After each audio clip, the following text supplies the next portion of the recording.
Today I'm going to show you how to make a blow mold for glass blowing.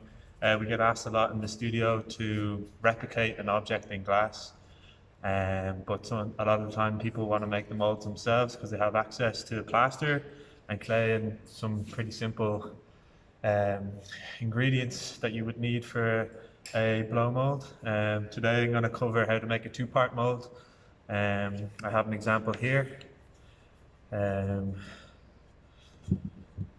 And so what we'll cover is how to make the mold, what you need, things to consider when you're making the mold. For any mold for glass blowing, the most important part is that we have an opening that's large enough for the glass to fit inside so that we can fully fill the mold, so that every part of the mold gets kind of an equal amount of glass in it. And so the opening size is important for that in relation to how big the object is. Also, we'll talk about seam lines and how you can incorporate the seam line of the mold that's maybe with your object so that it's not as visible. For this example, you can see it's a two-part mold that kind of just splits down the middle. And so the glass piece, although it already has some ridges inside, you'll see that along here is the main seam line. For this geometric shape that we have here, what we did was that in this mold, we followed the seam line along the edge of the shape. And this means that the line is hidden. And also the opening is same size as one of the sides, so that we could cut it afterwards and you would have an opening that matched the form. Today I'm going to make a mold of this glass object that wants to be replicated multiple times. It had a fabric texture, so we blew into a different kind of mold that we won't cover in this video. But since we have this solid version now, we can make a two-part mold of this, and then we can make replicas of this. And a plaster mold is usually good for about 10 to 15 attempts, depending on the form, because the plaster will start to deteriorate around some of the edges as you blow inside. But today we'll make a mold of this. Another quick example of this head where due to the size and the shape we had to make it in 4 parts. One in the front here, and in the sides and on the back. And the reason we had to do this is so that we could fit inside and get an even blow and kind of cover the whole surface. Behind the ear here we had to backfill with some clay just so that the glass would flow into that area of the mold. Another example here is one that didn't work out so well, and I think it's good to show you because it's kind of to do it where the placement of the opening would be. As you can see here that the mold is very shallow, and so when we go inside with the pipe, the glass would not fill all the edges, or if it did fill the edges, it would be very thin on the corners here. You can see by the color that it when blown into it, it didn't reach every part of the mold. If the hole had been at the top, then we would have fit inside. So it's always crucial to have the opening at the top because we use gravity, so the glass will hang down when we're blowing in and we'll fill the mold fully. Same with this mold, the opening is on that side. So just to take out some ingredients now, we have our buckets, our clay, and our clay tools, and obviously the plaster that we're going to use. We also need a release agent, so we'll use Vaseline, and this will help to take the mold apart afterwards and to cover the surface. I've placed on the opening with the clay here, and this clay will stay on throughout the whole process. This won't be taken off until the very end when we're actually separating the mold. I'm going to create the seam line, and I'm deciding where to do that. I'm going to use the seam line that already existed in the fabric just for continuity. And so what I'll do is I'll just put down 2 pieces of clay so that I have something to hold the object in place, securely so that I can start working on building that clay wall. I like to do it in such a way that it's like a bridge. I place these small kind of pillars, and this means that I can adjust the walls. I can bring it up if it's short in a certain area, or I can push it back down. And I find that it's just a faster way of working. Next, you want to kind of roll out those strips that you've made, and this will kind of dictate the thickness of the wall, and you want it to be about 4 centimeters, 4 to 5 centimeters, and nice and flat. So I'm pressing it up against, just making sure that I get a tight fit, pushing up against. I can. What I'll do afterwards is I'll go back in with a tool, and really make sure that that's fitting nicely against the object. This is the point where you should really take a lot of time and focus on making sure that you have a kind of a seamless fit. While you're doing this, also it's good to pay attention. If you see any undercuts in the glass, then these need to be filled in, or the height of the seam line should be adjusted.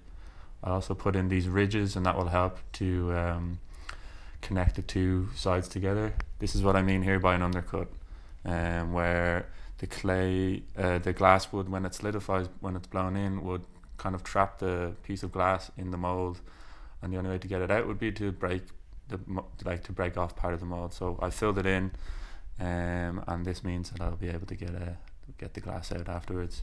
Just clean it up a little bit. I've also put a little bit of Vaseline on so that the surface is a little bit greased, so that will help with the removal of the plaster when the mold is finished.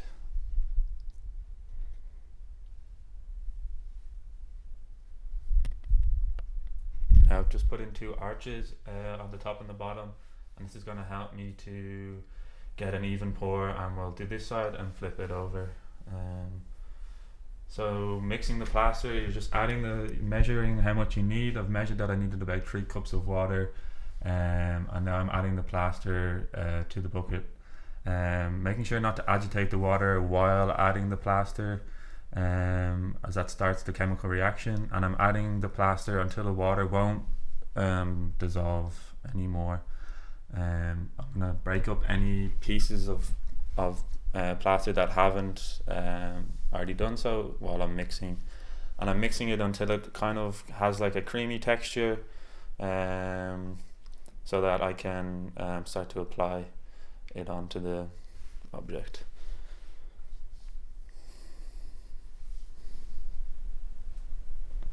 So I start off applying in the center, on the top, on the highest point, and I keep adding and really just trying to cover the whole surface first before I start using larger handfuls.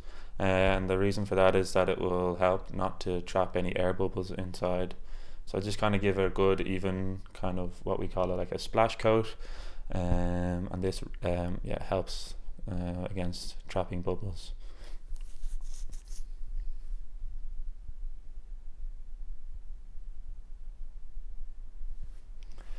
So it's really important also when you're adding to, as much as you can, have the mold the same thickness all the way around. When we're blowing into the mold, there's going to be a lot of pressure being placed on the outside from the assistant who's helping to keep the mold closed, and from the actual glass blower blowing it.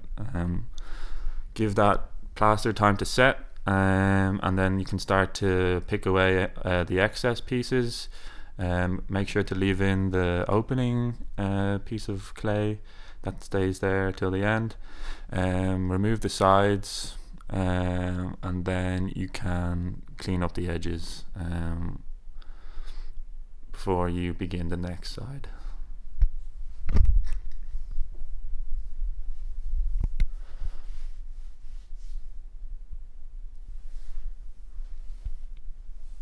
So now you can see where the ridges come in place for connecting the mold together.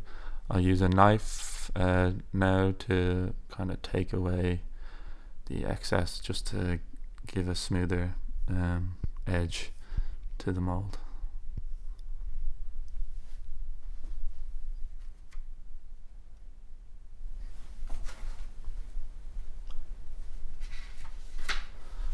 Now I'm going to add some soft soap. So it's soap water mixture, heavy on the soap side.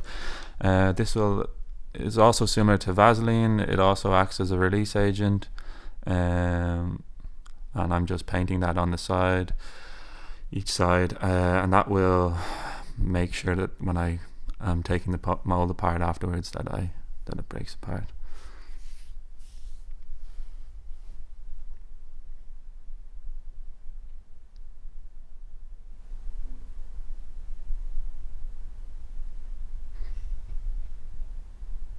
And I'll build back up the other walls on the top and the bottom, and then I'll basically just repeat what I did before, so I won't necessarily show you that to save time.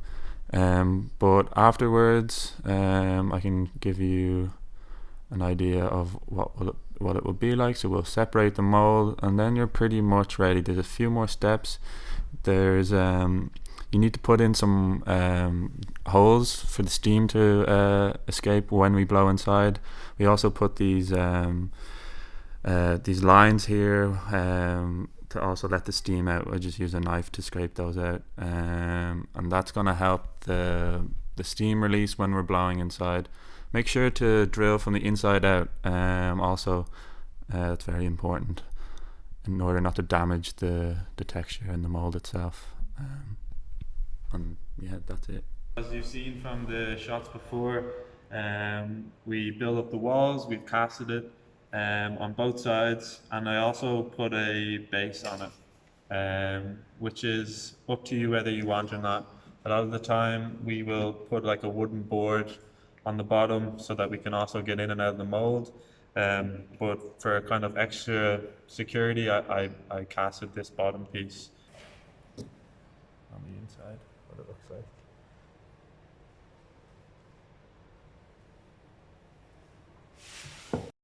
So yep, thanks for watching, and good luck making your molds. And if you have any other questions, don't hesitate to contact us.